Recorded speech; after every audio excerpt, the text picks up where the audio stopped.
তো মরে যাব, আমার ভাই বন্ধুরা সবাই একসাথে মরে যাবে না।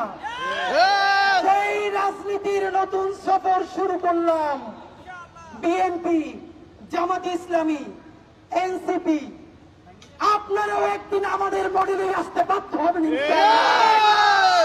প্রমাণ বলি, ইতিমধ্যে জামাত ইসলামীর আমির উনি ঘোষণা দিয়েছেন আর কোথাও যেন মোটর বাইকের মহড়া করানো হয়।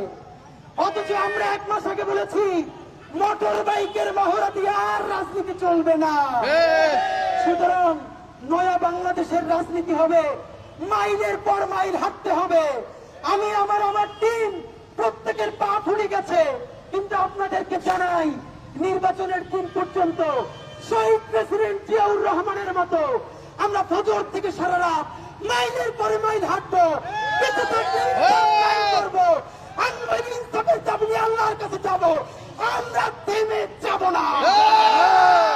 বাংলাদেশ জিন্দাবাদ, ইনকিলাব জিন্দাবাদ, নতুন বাড়িতে সফর।